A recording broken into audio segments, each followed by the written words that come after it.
ये दुनिया बहुत खतरनाक जगह है। आप हर वक्त खतरों से घिरे होते हैं। हर एक हादसा आपको तोड़ सकता है। इस कदर की ये दुनिया की चीजें और आपकी जिंदगी अर्थहीन लगती है और आपको एहसास होता है कि शायद यही दर्द आपकी जिंदगी है। जीना इस दर्द के साथ जिसका जिम्मेदार आप कभी थे ही नहीं। ये दुनिया की खुशी एक मुखौटे की तरह महसूस होती है। जिंदा महसूस करना एक बेवकूफी भरा झूठ जैसा लगता है। लेकिन ये जो आप महसूस कर रहे हैं वो सिर्फ आधा सच है। आप जिंदगी का एक हिस्सा देखकर पूरी दुनिया का अंदाजा लगा रहे हैं। इस दुनिया में हर इंसान अपनी जिंदगी को अपने तरीके से समझने की कोशिश कर रहा है। इसमें ना आप गलत हैं और ना वो सही। लेकिन आपको समझना होगा, यकीनन आपकी जिंदगी में दर्द जरूर है, लेकिन आपका दर्द आपका वजूद नहीं है। देखिए, मैं नहीं जानता कि आप कितनी हद तक जिंदगी से दर्द सहते आए, लेकिन मैं इतना जरूर जानता हूं कि आप हर उन लोगों से बेहतर है जिन्होंने अपने दर्द का सामना करने से इनकार किया। वो जो अपने दर्द से भागते रहे। आप उससे कई ज्यादा बेहतर हैं। लेकिन इसका मतलब ये नहीं कि उससे आपका दर्द कम हो जाएगा और ना ही उससे मिला आपका दर्द जायज हो जाएगा। मैं आपको ये चीजें इसलिए बता रहा हूं कि आप समझ पाओ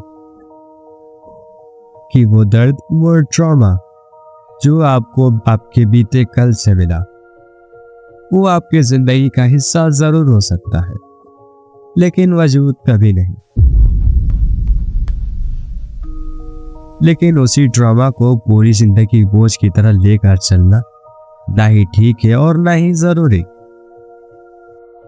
आपका स्वागत करता हूं एक ऐसे ही दर्द से आए की वीडियो में जिसका हिस्सा हम सभी महसूस करते हैं।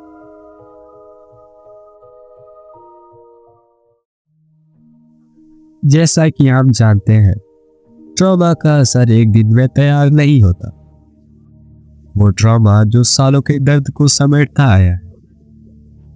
हर छोटा से बड़ा दर्द साथ मिलकर एक बड़ा गहरा असर छोड़ जाता है। दर्द एक हद तक जरूरी भी है, जो आपके दुनिया को देखने के नजरिए को बदलने में काम भी करता है। यकीनन जिससे आप सही और गलत की पहचान कर पाते हैं। लेकिन आज से ज्यादा दर्द हमारी इमोशंस को ज्यादा ही बदल देता है। हम भावना को खतरे की तरह देखने लगते हैं और किसी भी सहारे को कमजोरी मानने लगते हैं। लेकिन मुझे ये बताने की जरूरत नहीं कि यह कितना दर्दनाक हो सकता है, खास तौर पे अगर आप एक मर्द हैं तो। ये बात सुनने में जितनी कठोर लगती है, उससे कई गुना ज्यादा इस जिंदगी को जी रहा है। अगर साइकोलॉजिकल तरीके से समझाया जाए तो हमारा दिमाग हमारे सर्वाइवल को सबसे जरूरी समझता है। अगर हम किसी बड़े हादसे या किसी ट्रॉमा के शिकार होते हैं तो हमारा दिमाग इमोशनली नम होने लगता है। हमारा दिमाग हमें हालातों से बचाव करता है, यहाँ तक कि जरूरत पड़ने पर वो हमारी इमोशंस को कमजोर करने लगता है। लेकिन इस ट्रॉमा को भरने का एक कारीगर तरीका है, जो सुनने में थोड़ा मामूली है लेकिन है कारीगर। प्यार। मैं रोमांटिक फीलिंग वाले प्यार की बात नहीं कर रहा। मैं उस प्यार की बात कर रहा हूं जिससे आप अपनापन महसूस करते हैं। चलिए मैं इस चीज को मेटाफर से समझाने की कोशिश करता हूं। आंखें बंद कीजिए और कल्पना कीजिए खुद को आप किसी अंधेरी जगह में हैं और कुछ भी देख नहीं पा रहे। तभी अचानक से एक तीर आपकी तरफ बढ़ती है। ये तीर वही घाव है जो आपको इस दुनिया ने दिया और आपके अपनों ने दिया। आप खुद को बचाने के लिए खुद को कवच से ढकने लगते हैं। ये वही है जब आप दूसरों से दूरी बनाने लगते हैं। आप हर तीर का सामना करने के लिए खुद को तैयार करते हैं। आप कवच उतारने की कोशिश करते, मगर आप फिर से तीर के दर्द को दोबारा महसूस नहीं करना चाहते। वो जख्म फिर से चीखती है और आपका दिमाग उस कवच को अपनाने लगता है और आप उसके साथ जीने लगते हैं, उसी तीर के जख्म के साथ।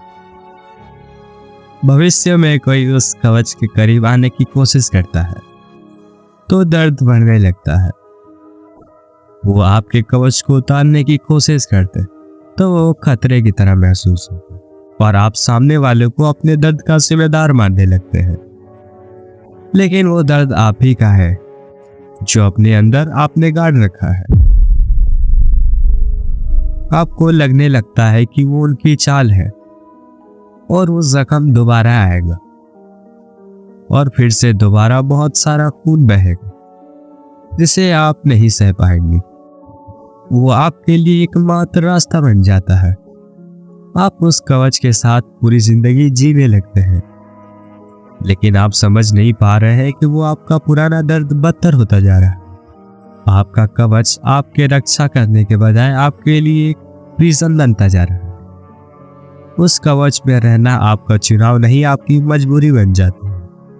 आपको लगता है अगर आप कवच उतार देंगे तो आप जंग के तीर नहीं सह पाएंगे, आप फिर से कमजोर करार दिए जाओगे। ज्यादातर लोग उस कवच के साथ हमेशा के लिए जीने लगते हैं और उस कवच को अपना हिस्सा मान चुके होते हैं और वो मान लेते हैं कि वही उनका वजूद है। और आप अपने आप को मनाते हैं कि जिंदगी जीने का यही एकमात्र तरीका है और वक्त सब ठीक कर देगा। लेकिन यकीनन उल्टा ही होता है। आपके कवच की वजह से आपके जख्म अपने नहीं देख पाते और आप कभी भी बता नहीं पाते कि आप ठीक नहीं हैं और वो मदद को कमजोरी समझने लगते हैं। वो बेवकूफ अपनी कमजोरी को ताकत मान देते हैं। आपको समझना होगा, ये आपकी ताकत नहीं कमजोरी है।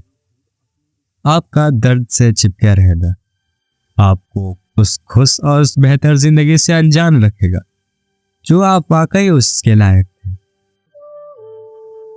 हाँ, जानता हूं आपने उस तीर का दर्द अपनी मर्जी से नहीं मांगा। आपको दर्द बिना किसी गलती के मिला है, लेकिन आप खुद को इस दर्द का हकदार मत मानिए। आपको दर्द फिर से सहने की जरूरत नहीं है। गौर से सुनिए, आपको दोबारा दर्द सहने की जरूरत नहीं है। आंखें खोलिए और देखिए, वो जंग तो कब का खत्म हो गई है, वो तीर तो कब का रुक चुकी है, मगर वो आप ही है जिसने खुद को कवच में कैद कर रखा है। वो कवच आपका हिस्सा नहीं है। उतार फेंकिए उस कवच को। यकीनन ये आपका सबसे मुश्किल फैसला होगा, लेकिन उसके साथ आपको महसूस होगी आज़ादी। फिर आप जान पाएंगे कि जंग तो कब का खत्म हो चुकी है। वो आपका डर था जिसने इसे जिंदा रखा था। फिर आप जिंदगी को बिना डर के जी पाएंगे, सपनों की खुशी को महसूस कर पाएंगे, सिर्फ जीतने की नहीं हारने के सम्मान को भी जान पाएंगे। चाहे ये पूरी दुनिया आपके खिलाफ क्यों ना हो, आप फिर भी टिके रहेंगे। तब आप जान पाएंगे कि आप कितने बेहतर के काबिल हैं, जिससे आप हमेशा भागते आए हैं।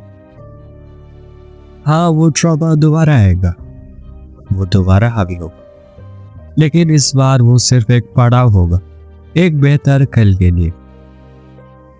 चुनाव आपका है कि आप वाकई उस कवच में खुद को कैद रखना चाहेंगे या उस कवच को उतार फेंकेंगे। अंततः वो आप ही को चुनना है।